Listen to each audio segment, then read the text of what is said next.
Imagine an army that does not exist, soldiers who are not on any official list. This is not a story about the heroes you see on recruitment posters. This is a story about ghosts. Do you think you know everything about the Vietnam War?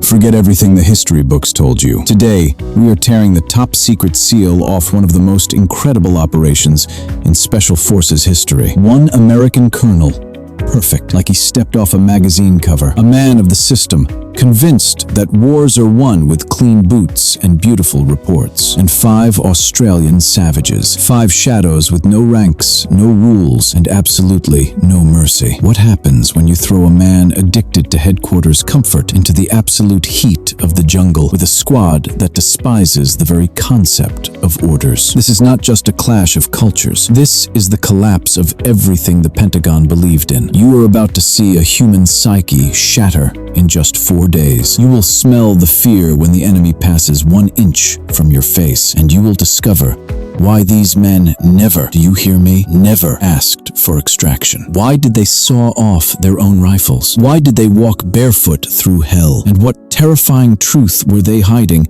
even from their own allies? Watch this video to the very last second, because the finale of this story will force you to rethink the very meaning of the word victory. Get ready. We are entering the green zone, and there is no turning back. Let's go. He came to Southeast Asia with a doctrine in his pocket and a chest full of shiny brass. Colonel Arthur Blackwood, known to his subordinates as the Nail for his rigid posture and even harder attitude, was a West Point graduate who treated the battlefield like a chessboard. To him, the conflict in Vietnam was nothing more than a complex equation waiting to be solved. He believed that effectiveness equaled machinery multiplied by routine. He put his faith in steel, in systems, and in the overwhelming power of logistics. From the height of a helicopter, the war looked manageable. It looked like a theater of operations that could be conquered cleanly, divided into neat zones, and executed on a strict schedule. But this carefully constructed illusion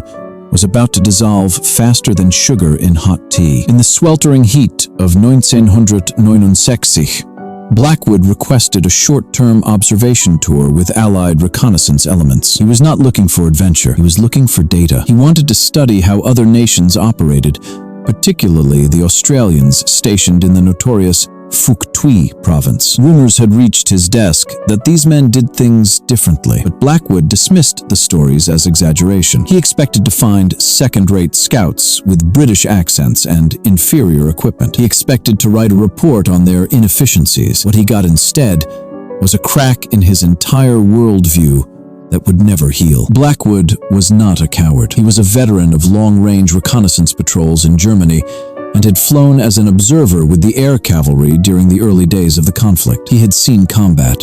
He had lost men, but he still clung to the belief that war could be systematized, that chaos could be broken down into predictable outcomes, like an engineering project. The jungle, to him, was just another variable to be optimized. When he prepared for his transfer, his uniform was pressed, his sidearm was snug in his holster, and his orders were crisp inside a manila folder. He was the embodiment of the American military machine, loud, proud, and undeniably powerful. But nobody warned him that in the deep bush, power is just a liability waiting to be exposed. His destination was Nui Dat, the Australian base of operations in Phuoc Tuy. He stepped off the transport plane looking like he was ready for a parade inspection, not a patrol into the green hell. He was met not by a motorcade or a brass band, but by a single transport officer who simply pointed toward the tree line. There was no briefing room, no air conditioning, no radio net buzzing with controlled urgency, just trees, endless, silent, and waiting. The colonel walked toward the jungle, expecting a standard platoon formation. What he found in the shadows would challenge everything he thought he understood about survival. 5 men stood there, dirty and utterly silent. One had sawed the barrel of his L1's A1's rifle nearly in half, a brutal modification that made Blackwood flinch with professional disgust. The barrel was cut almost to the gas plug, destroying the weapon's range and violating every manual in the NATO alliance. Another man cradled an Owen submachine gun, a relic of the Second World War that belonged in a museum, not a modern battlefield. They wore no standard webbing, just strips of canvas and green tape wrapped around their gear to silence every metallic rattle. One soldier had cut drainage holes directly into his boots, exposing his socks to the mud. No rank insignia, no helmets. Their uniforms were rotting off their backs, stained with red clay and dark sweat. To Blackwood, this was not a specialized unit. It was a breakdown of discipline so severe it bordered on criminal negligence. They looked less like soldiers and more like swamp creatures. They did not salute him. They did not even speak to acknowledge his rank. One of them simply pointed a finger and began walking into the dense foliage. Blackwood looked around for the support team, the communications officer, the logistics tail that always accompanied a unit of this importance. He asked where the rest of the unit was. The tallest soldier, a man named Jack Harper, known to everyone as Dingo, simply gestured to himself and his 4 ragtag companions. This was it. This was the entire force. There were no words to describe the mixture of confusion and contempt that Blackwood felt in that moment. He had come expecting a demonstration of Allied military discipline. What he got instead was the beginning of a 4-day patrol that would strip him of his ego layer by layer. He followed 5 ghosts into the bush, clutching his clipboard like a shield. No maps, no rescue plan, no safety net, just instinct, silence, and a quiet war fought on invisible terms. But the true horror came when he scanned the group for the radio operator. In every American patrol, the RTO is the lifeline, the god who calls down thunder from the sky. Blackwood looked for the heavy backpack radio, the whip antenna, the handset that connected a squad to the mighty logistics machine of the United States Army. It was nowhere to be seen. He demanded to know where their communications link was, his voice tight with disbelief. Sergeant Harper simply tapped his own forehead. They carried no long-range radio, no way to call for artillery, no way to request a medical evacuation, no way to ask for reinforcements. In Blackwood's world, this was not courage. This was a statistical guarantee of disaster. Without a forward operating net, these men were walking into enemy territory as good as naked, and they knew it, and they didn't care. The jungle did not wait to welcome Colonel Blackwood. It attacked him instantly. Within the first 10 minutes of the patrol,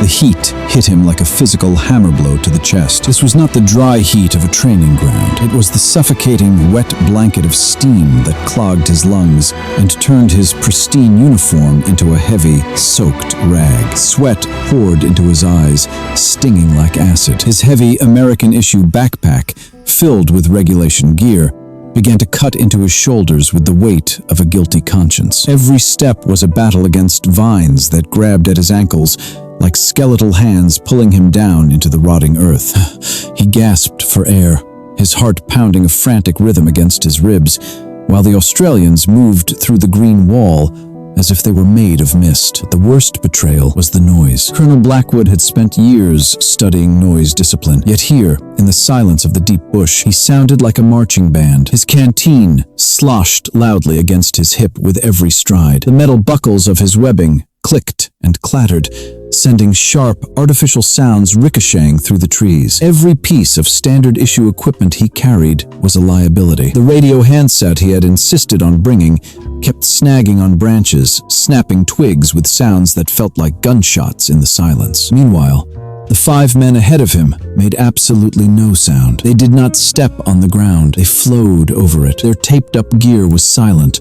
Their breathing was controlled. They were predators in their element. He was the clumsy, noisy prey they were dragging along. His expensive leather boots, so perfect on the parade deck, had turned into torture devices. The stiff leather rubbed the skin off his heels, turning each step into a sharp spike of pain. He could feel the blisters forming and bursting in the hot, wet darkness of his socks. He looked ahead at Sergeant Harper, who was walking the first 100 meters completely barefoot, reading the ground through the soles of his feet before trusting his modified boots to it. It seemed insane, primitive, reckless, but Harper moved with a fluid grace that Blackwood could not replicate with all his training. At one point, Blackwood stumbled over a slick root and crashed to his knees with a loud. The entire patrol froze instantly, not by command, but by collective instinct, as if the jungle itself had held its breath. 5 pairs of cold, dispassionate eyes turned to look at him. There was no anger, no reprimand, only a devastating,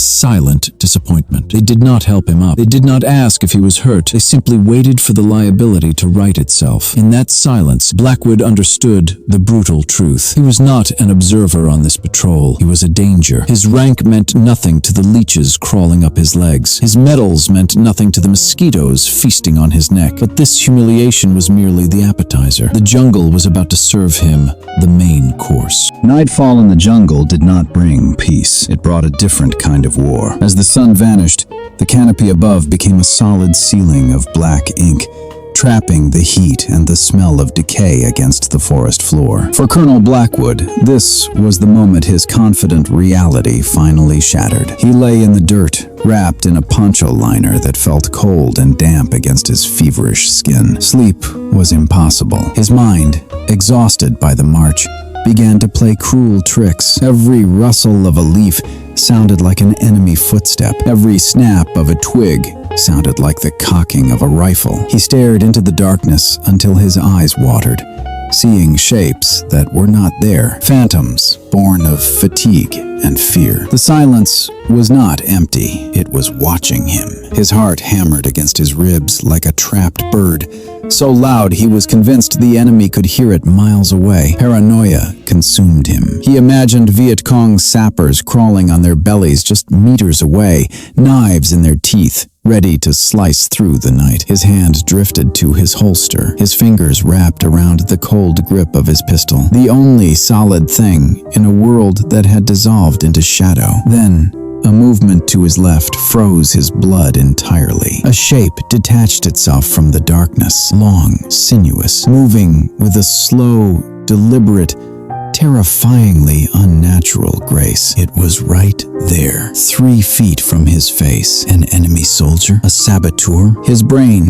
didn't care. Adrenaline flooded his system. He began to draw his weapon, the metal whispering against the leather holster. His finger found the trigger. The barrel began to rise. Then, a hand clamped over his wrist like a vice of iron. It happened so fast his mind could not process it. One moment, he was alone. The next, Sergeant Harper was simply there, materializing out of the pitch blackness without making a single sound, without disturbing a single leaf. He said nothing. He crushed Blackwood's wrist and forced the gun back into the dirt. The grip was absolute and terrifyingly controlled. Harper leaned close, face invisible, presence overwhelming, and looked past Blackwood at the shape in the darkness. In the faint, filtered starlight, the shadow moved again. It was not a soldier. It was a massive python, thick as a man's thigh, sliding slowly down a tree trunk just 3 meters away. It paused, tasted the air with its tongue, and disappeared silently into the undergrowth. Blackwood realized,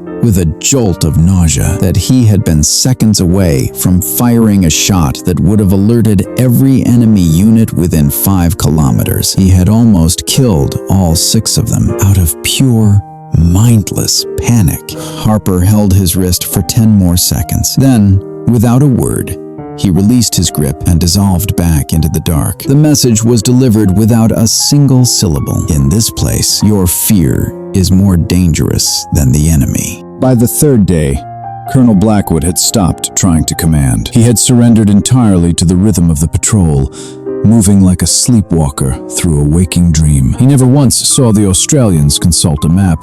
They never paused to triangulate a signal or verify a grid square. The jungle itself, its silences, its smells, the behavior of its creatures, was their compass. At first, Blackwood had dismissed this as the reckless arrogance of men who had been lucky for too long. But now, watching them read the forest like a language he would never speak, he wasn't so sure. It began with the birds. One moment, the jungle hummed with the electric buzz of cicadas and distant parrot calls. The next moment, nothing. A silence not of peace, but of absence, as if something large had entered the forest and all other life had pressed itself flat to make room. The patrol froze without a single word. No hand signals, no commands, just absolute collective stillness. Sergeant Harper raised one slow finger. His nostrils flared, barely, almost imperceptibly, tasting the humid air. That was the only movement for 30 long seconds. Blackwood strained every sense until his head throbbed. He saw nothing but green walls. He heard nothing beyond the blood pumping in his own ears. Then he caught it, faint,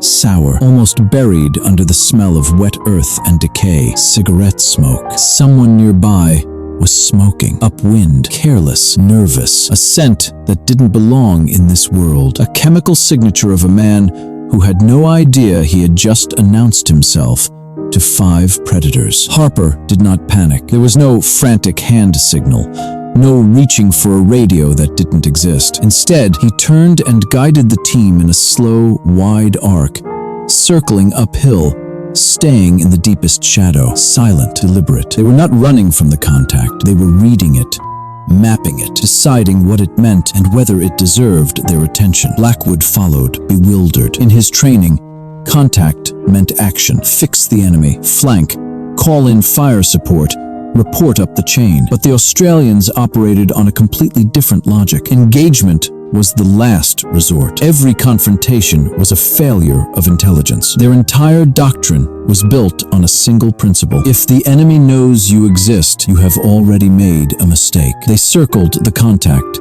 identified the enemy unit size from the pattern of noise and smoke, cataloged its direction of travel, and slipped away, leaving nothing, no trace, no record, as if they had never been there at all. That afternoon, they found the clearing. It smelled of old iron and something much worse, the particular sweetness of decay that every soldier learns to recognize and never forgets. In the mud lay the remains of an American long-range patrol. They had died in a textbook defensive circle, following the manual to the letter. But the manual had not been written for this jungle. In the center of the circle lay the radio operator. His hand was still wrapped around the handset. He had died calling for help that never came. The noise of his transmission had likely given away their position. He had followed the system, and the system had gotten them all erased. Blackwood stood over the remains for a long time. He said nothing. There was nothing left to say. The final test came on the 4th day. The ground began to vibrate, not from artillery,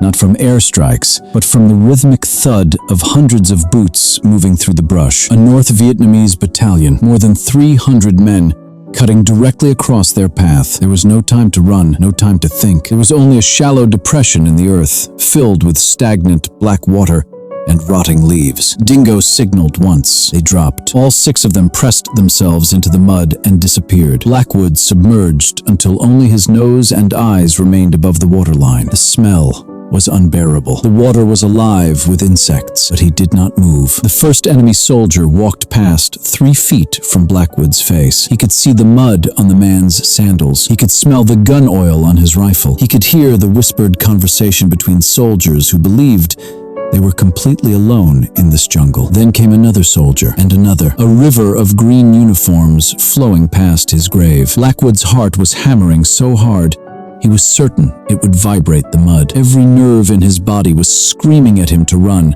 to stand up, to fight, to do something. But he looked at Harper. The Australian's eyes were open, staring blankly at the canopy above. His chest was barely moving. He had made himself into the void. He had become part of the landscape so completely that the enemy was walking over him without seeing him. For 20 minutes, an entire battalion marched over their bodies. At one point, a soldier stopped directly above Blackwood and looked down at the patch of weeds and dark water. The colonel stopped breathing. His lungs burned. His vision began to blur at the edges. The soldier stared for what felt like an eternity, then spat into the mud, missing Blackwood's hand by inches, and moved on. They stayed in the water for 10 minutes after the last footstep faded. They did not move until the jungle accepted them back into its silence. When Blackwood finally rose from the mud, he did not wipe his face. He did not check his equipment. He did not reach for his clipboard. He simply stood in the rot and the stillness and took a single, long breath of air that tasted like survival. He had not conquered the enemy. He had not called in a strike. He had not followed a single page of his doctrine. He had simply disappeared, and that invisibility had saved every one of their lives. Back at Nui Dat, the Australians said nothing to him. There was no debrief, no handshake. Dingo simply looked at him once, a long, measuring look, and then turned and walked back into the scrub. Another mission, another silence. Blackwood returned to U.S. headquarters and sat at his desk. The room was full of the familiar noise, radio chatter, typewriters, the smell of coffee and diesel, but it all felt distant now, fake. The maps, with their clean arrows and colored zones, looked like a child's drawing of a war that had nothing to do with reality. He opened his after-action report. The standard form asked for metrics, enemy casualties, ammunition expended, objectives achieved. He left it all blank. Instead, he wrote one paragraph that the Pentagon would quietly file away and never act upon. We train soldiers to be loud, visible, and powerful. These men train to be nothing. I have watched 5 soldiers achieve more in 4 days than some battalions achieve in a month. Their doctrine is not conquest. It is survival without permission. I do not know how to quantify what I have seen. I only know that I will never look at this war the same way again. He looked down at his boots, still caked with the mud of the deep bush, and he left them that way because for the first time in his career, the dirt on his boots meant something real. The Vietnam War would end years later. The official histories would credit the big operations, the sweeps, the search and destroy missions, the bombing campaigns. But in the deep bush of Phuoc Tuy province, 5 men with no radios, no rank insignia, and no permission slips had already won the only battle that ever truly mattered, the battle to remain invisible in a world full of noise. The loudest man in the room is always the first to die.